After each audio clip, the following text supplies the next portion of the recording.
नमस्कार, आप देख रहे हैं आरएस टीवी। आपके साथ मैं हूं अंकिता। सबसे पहले एक नजर डालेंगे इस वक्त की हेडलाइंस पर। राष्ट्रपति रामनाथ कोविंद ने दोनों सदनों की संयुक्त बैठक को किया संबोधित। मोदी सरकार के दूसरे कार्यकाल के एजेंडे को किया पेश। न्यू इंडिया की नींव रखने वाली सरकार की प्राथमिकताओं और योजनाओं का किया जिक्र। कहा 2022 तक नए भारत के लक्ष्य को करेंगे पूरा।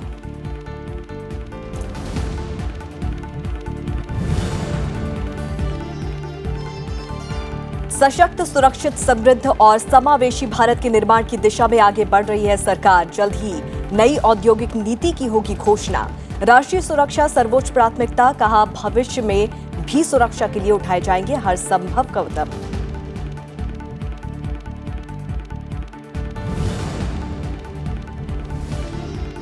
महिला सशक्तिकरण सरकार की सर्वोच्च प्राथमिकताओं में से एक। किसानों, छोटे कारोबारियों की बेहतरी के लिए कदम उठाने को प्रतिबद्ध सरकार। भ्रष्टाचार के खिलाफ जीरो टॉलरेंस की नीति रहेगी जारी। एक राष्ट्र एक चुनाव को बताया समय की जरूरत।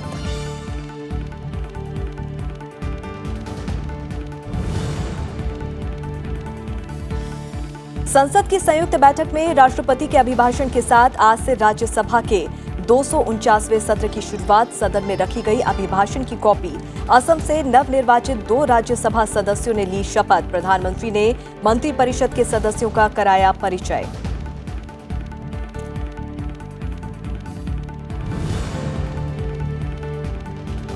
राज्यसभा सभापति एम वेंकैया नायडू ने फ्लोर नेताओं की बुलाई बैठक। लंच पर अपने आधिकारिक निवास पर मुलाकात। प्रधानमंत्री नरेंद्र मोदी आज दोनों सदनों के सभी सांसदों से डिनर पर करेंगे मुलाकात। नई सरकार के गठन के बाद सभी सांसदों से पहली बार मिलेंगे प्रधानमंत्री।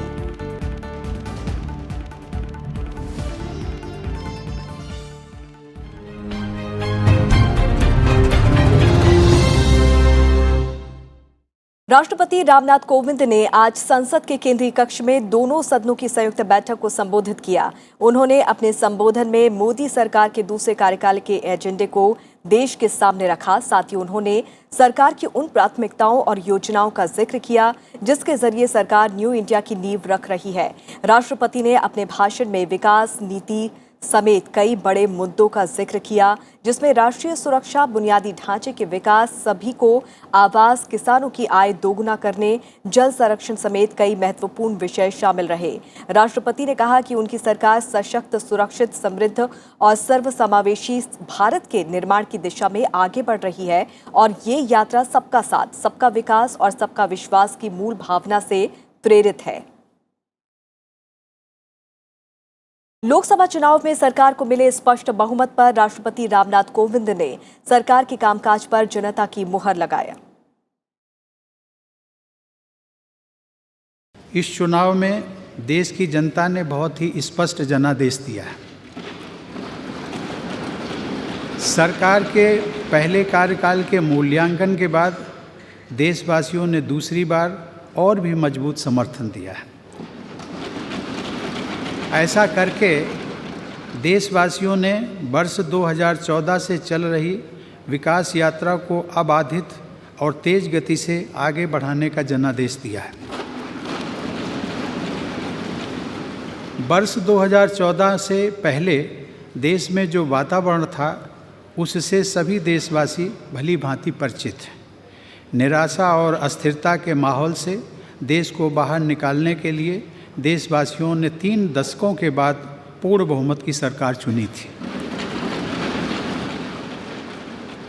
राष्ट्रपति ने अपने अभिभाषण में कहा कि सभी को इस संकल्प के साथ आगे बढ़ना है कि साल 2022 में जब हम स्वाधीनता की 75वीं वर्षगांठ मनाएं, तब तक नए भारत की हमारी परिकल्पना साकार हो जाए।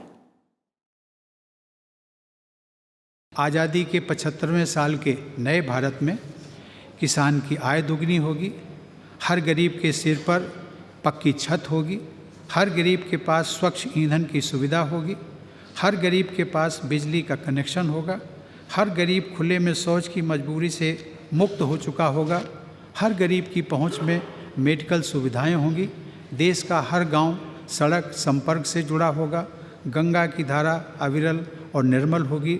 राज्यों के सहयोग से हम $5 ट्रिलियन की अर्थव्यवस्था बनने के लक्ष्य के निकट होंगे। हम विश्व की 3 सबसे बड़ी अर्थव्यवस्थाओं में शामिल होने की तरफ अग्रसर होंगे। भारतीय संसाधनों के बल पर कोई देशवासी अंतरिक्ष में तिरंगा लहराएगा और हम एक नई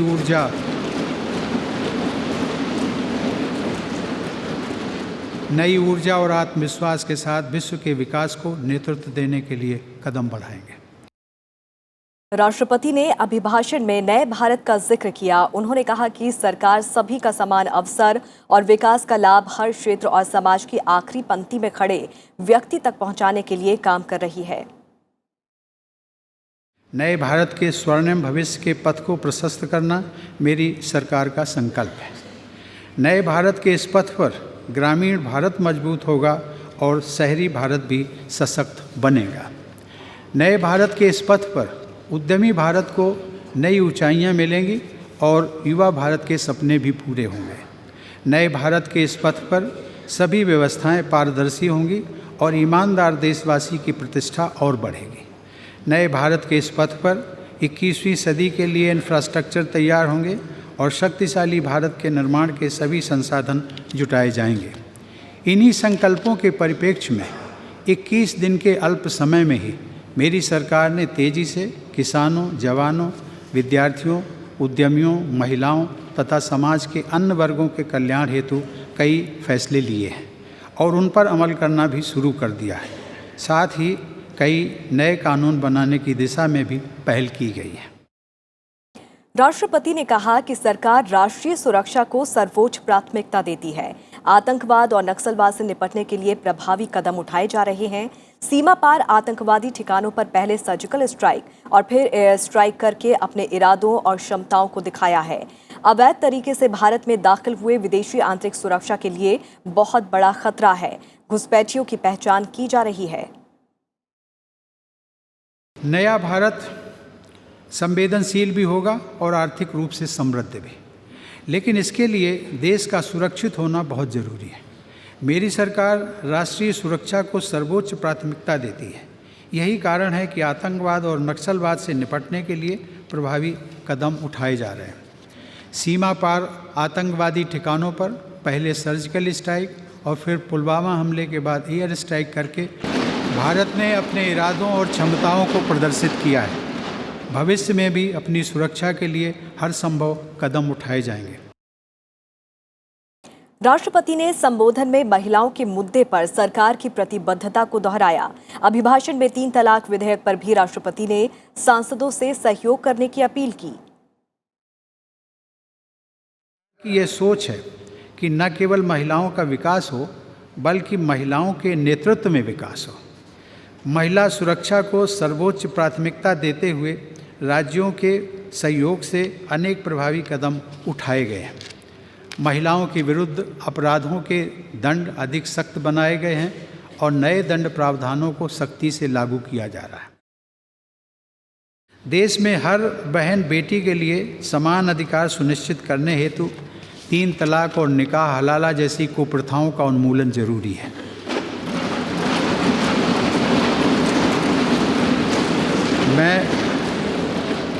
मैं सभी सदस्यों से अनुरोध करूंगा कि हमारी बहनों और बेटियों के जीवन को और सम्मानजनक तथा बेहतर बनाने वाले इन प्रयासों में अपना सहयोग दें।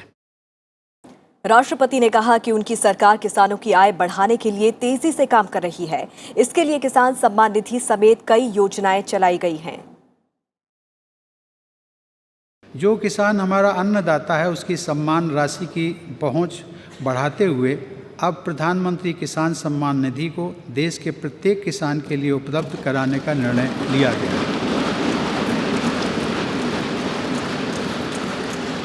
अपने खेत में दिन रात काम करने वाले किसान भाई बहन 60 वर्ष की आयु के बाद भी सम्मानजनक जीवन बिता सकें, इसे ध्यान में रखते हुए किसानों से जुड़ी पेंशन योजना को भी स्वीकृति दी जा चुकी है। सरकार ने कृषि नीति को उत्पादन केंद्रित रखने के साथ साथ आय केंद्रित भी बनाया है। इन्हीं प्रयासों की एक महत्वपूर्ण कड़ी है प्रधानमंत्री किसान सम्मान निधि। इसके माध्यम से सिर्फ 3 महीने में ही 12,000 करोड़ रुपए से अधिक की राशि किसानों के पास पहुंचाई जा चुकी है।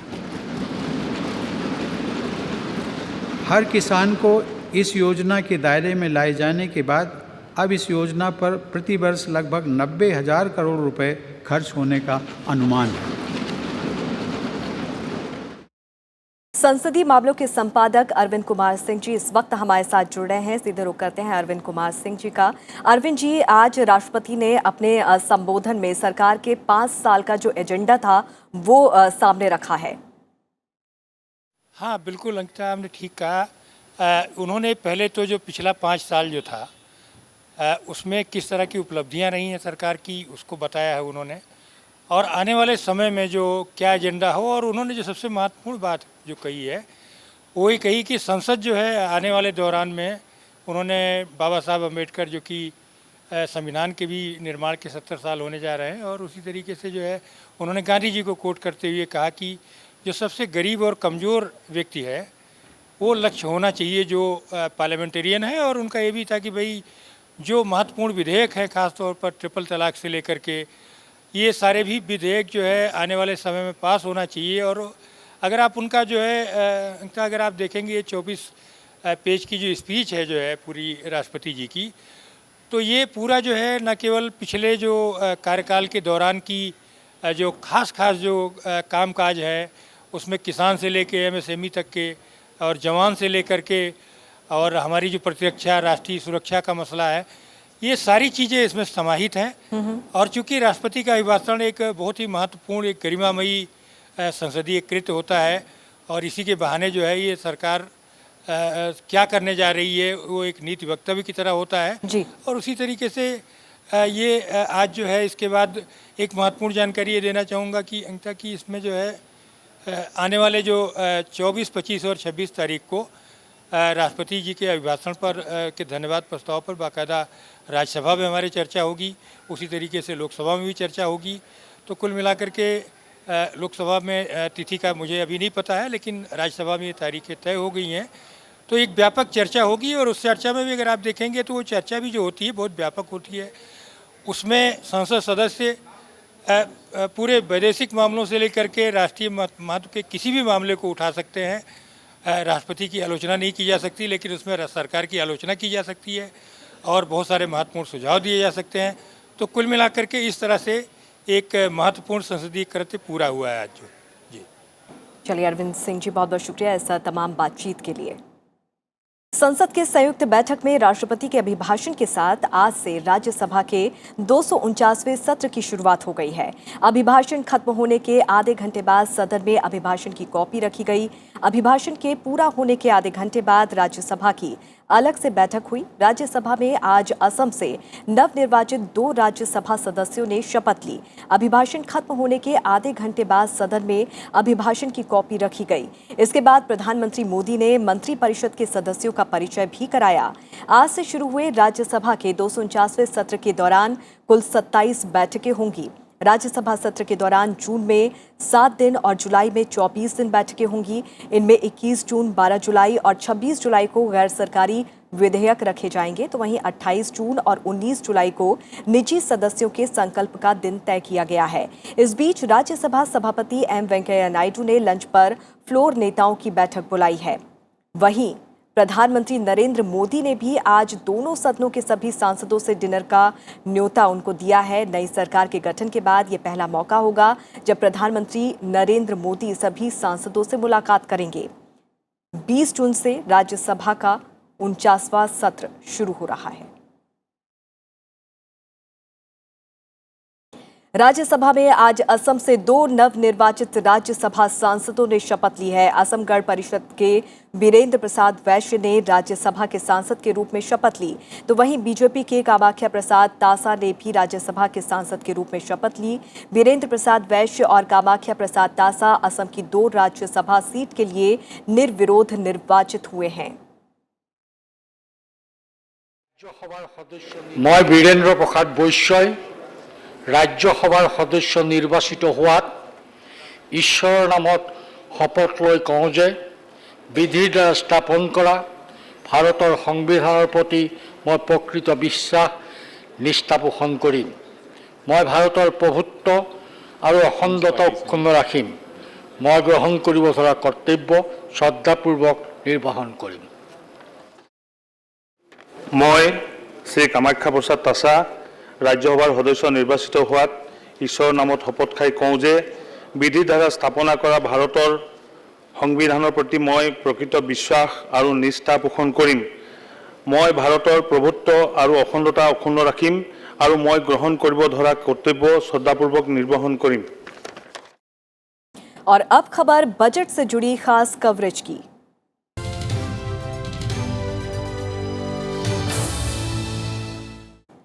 भारत को नदियों का देश कहा जाता है। उत्तर भारत की नदियां साल भर पानी से भरी रहती हैं। यहाँ मानसून भी हर साल बारिश कर जाता है, लेकिन फिर भी प्रचुर मात्रा में पानी भारत की समस्या बनता जा रहा है। सरकार का लक्ष्य है कि 2024 तक हर घर में नल से पानी की सप्लाई हो। नरेंद्र मोदी सरकार के दूसरे कार्यकाल के पहले बजट से जल शक्ति मंत्रालय को यही उम्मीद होगी कि उसके लिए धन की कोई बाधा ना हो। मोदी सरकार के पहले कार्यकाल में पानी के नाम पर काम तो हुआ, लेकिन ये काम कई मंत्रालयों ने अपने अपने स्तर पर किया। नतीजा ये हुआ कि पानी को लेकर किसी ऐसी मुकम्मल योजना को अंजाम नहीं दिया जा सका जिसके जरिए देश में सबको स्वच्छ पानी मिल सके। अब सरकार ने जल संसाधन, नदी विकास और गंगा संरक्षण मंत्रालय और पेयजल स्वच्छता मंत्रालय इन सब को मिलाकर जल शक्ति मंत्रालय बनाया है। इस मंत्रालय का लक्ष्य है कि हर घर में नल से स्वच्छ पीने लायक पानी पहुंचे। जल शक्ति मंत्रालय के मुताबिक आज भी देश में 14 करोड़ घर ऐसे हैं जिनके पास पीने का पानी नहीं पहुंच पाता है। पिछले लगभग 40 साल के परिप्रेक्ष्य में देखा जाए 1950 साल के परिप्रेक्ष्य में 1950 में जितनी हमारे पास में per capita availability of water था वो घट कर के आज उससे 1/3 भी नहीं रह गया और 3 गुना से ज़्यादा पॉपुलेशन हो गई। जल शक्ति मंत्रालय के मुताबिक जहां सिक्किम जैसे राज्य में 99% घरों में नल से पीने का पानी उपलब्ध है, वहीं उत्तर प्रदेश, बिहार, पश्चिम बंगाल, ओडिशा, छत्तीसगढ़ और झारखंड जैसे राज्यों में 5% घरों में भी ये सुविधा नहीं पहुंच पाई है। जल शक्ति मंत्रालय के मुताबिक सरकार के सामने हर घर को पीने का पानी उपलब्ध करवाने के अलावा जल संरक्षण एक बड़ी चुनौती है। देश के आंकड़ों के परिप्रेक्ष्य में यदि टोटल हैबिटेशंस को पानी की सप्लाई के उपलब्धता के बारे में अगर मैं बात करूं तो वो आंकड़ा लगभग आज की तारीख में 81%, 81.96% के आसपास है कि हम हैबिटेशंस, हो सकता है ग्राउंड रियलिटी शायद उससे अलग हो, लेकिन जो आंकड़े प्रदेशों के द्वारा प्रदत्त आंकड़े जो हैं, and since water is state subject as per the constitution, इसलिए प्राथमिक जिम्मेदारी निश्चित रूप से प्रदेशों की है। जानकार मानते हैं कि सरकार पानी के मामले में अब तक उसके इंफ्रास्ट्रक्चर पर ही ध्यान देती आई है, लेकिन अगर सरकार अपने आने वाले बजट के हिस्से में जल संरक्षण पर खर्च करे तभी सरकार अपने लक्ष्य में सफल हो पाएगी। अनु दीवान, राज्यसभा टीवी।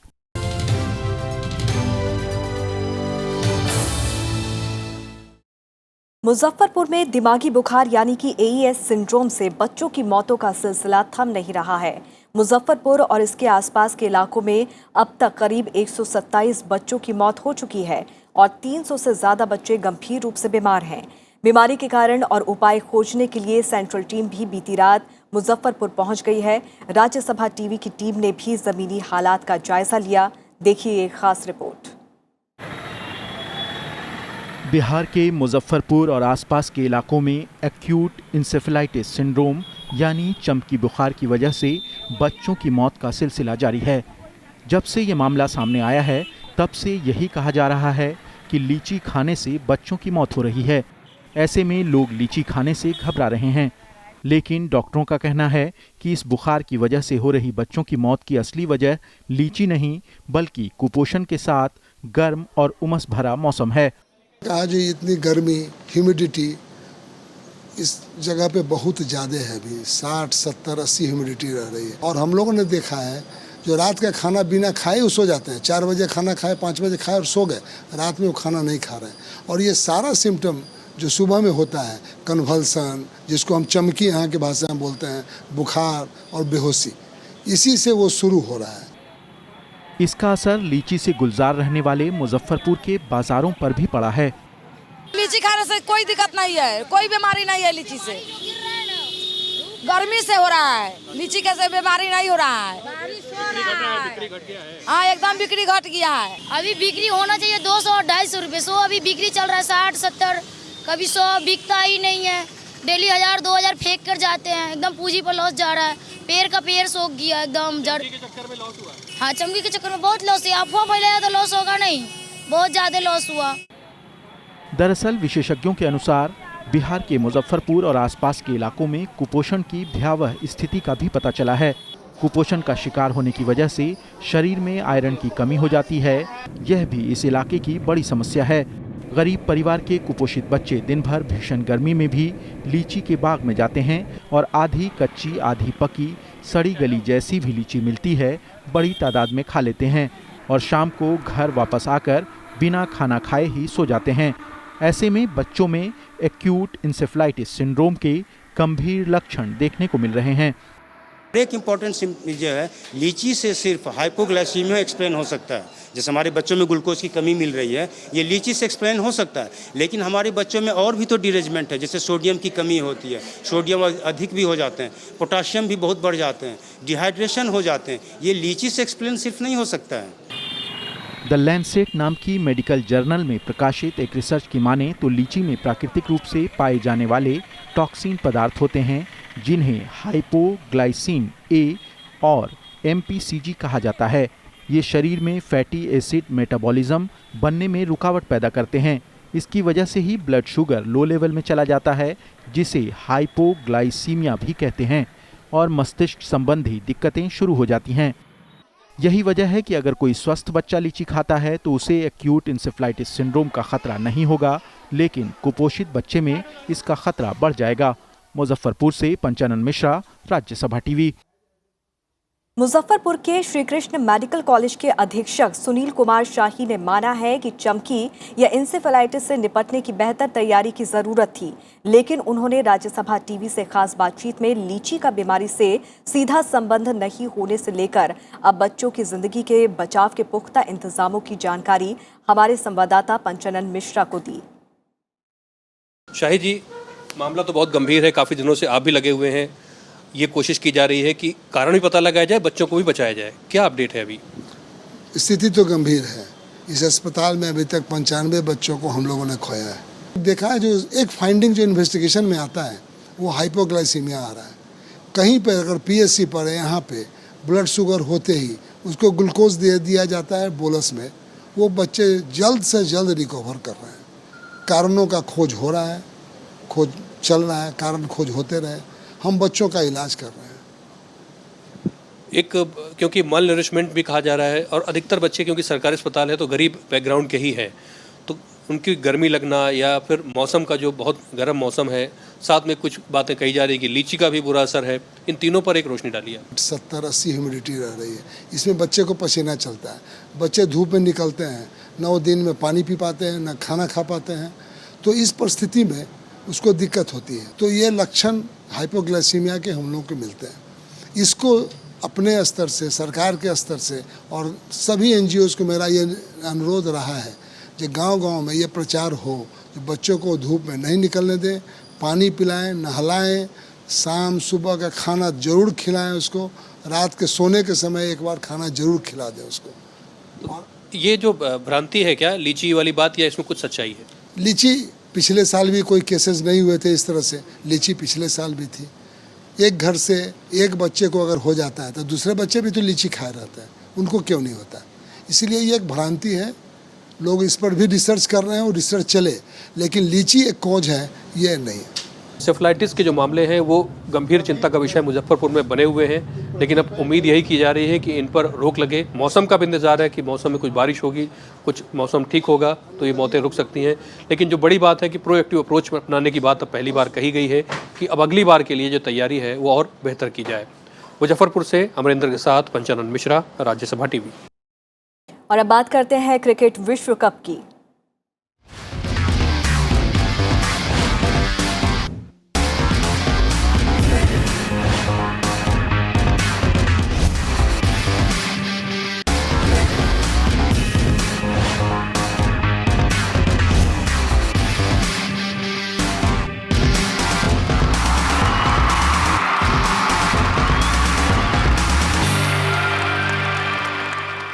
आईसीसी विश्व कप में कल न्यूजीलैंड ने दक्षिण अफ्रीका को 4 विकेट से हरा दिया। बारिश की वजह से मैच को 49 ओवर का कर दिया गया था। इस अहम मुकाबले में न्यूजीलैंड ने टॉस जीतकर पहले गेंदबाजी करने का फैसला किया।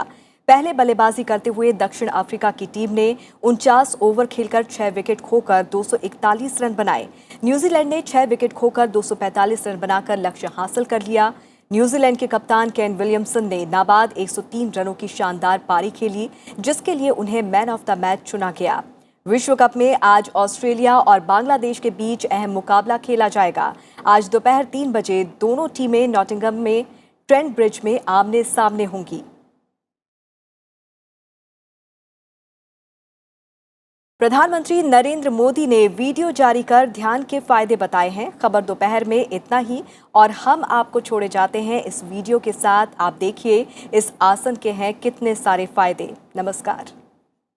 ध्यान या मेडिटेशन सतत चिंतन की एक कला है। ध्यान में मुख्य रूप से 3 बातों का समावेश है।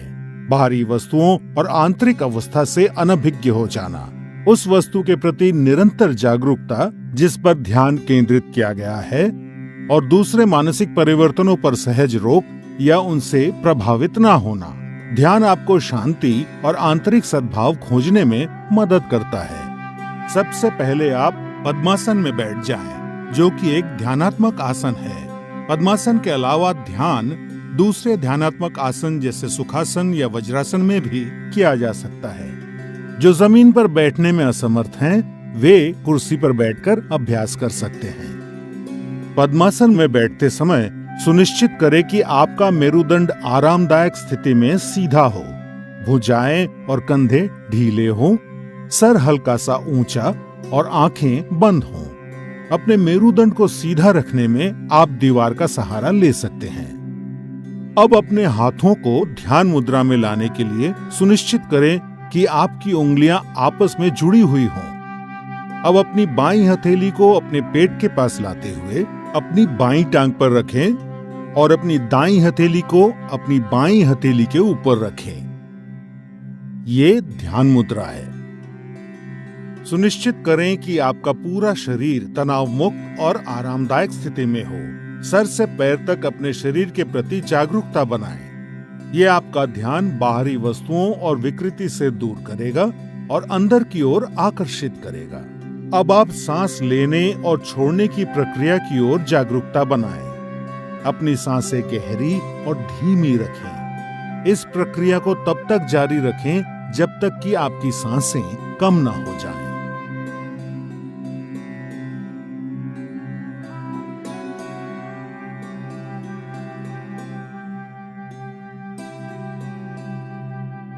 बिना किसी वस्तु पे अपना विशेष ध्यान केंद्रित किए सिर्फ अपने भौहों यानी आईब्रोज पर हल्का सा ध्यान दें और अपनी आती जाती सांसों को महसूस करें। अब अपना मन अपने विचारों की तरफ ले जाएं और पवित्र और निर्मल विचारों के साथ रहने का प्रयास करें। जैसे ही आप ध्यान में लीन हो जाएंगे, आपका मन शांत हो जाएगा और आपकी मानसिक गतिविधि कम हो जाएगी और आपके विचार खत्म हो जाएंगे। आप पूरी तरह से चिंता और तनाव से मुक्त होकर आराम महसूस करेंगे। ध्यान योग अभ्यास का सबसे महत्वपूर्ण और अभिन्न अंग है। इसीलिए इस स्थिति में सामान्य रूप से सांस लेते और छोड़ते हुए जितने समय तक संभव हो उतने समय तक बैठे रहें। ध्यान आपके शरीर और मस्तिष्क को नवजीवन प्रदान करता है, आपकी एकाग्रता बढ़ाने और व्यवहार में सुधार लाने में मदद करता है। ध्यान आपको नकारात्मक विचारों से दूर रखता है। ये क्रोध, भय, अवसाद और चिंता को दूर कर सकारात्मक विचार और भावनाएं विकसित करने में मदद करता है। ध्यान आपकी स्मृति, आपके मनोबल और विचारों की स्पष्टता बढ़ाता है। ये आपको अधिक सकारात्मक और उत्पादक बनने में मदद करता है। ध्यान आपके जीवन की गुणवत्ता में सुधार लाता है। नियमित रूप से अभ्यास करने पर ध्यान आपका मस्तिष्क शांत और निश्चल रखता है और आपको आत्म अनुभूति की ओर ले जाता है, जो योग अभ्यास का लक्ष्य है।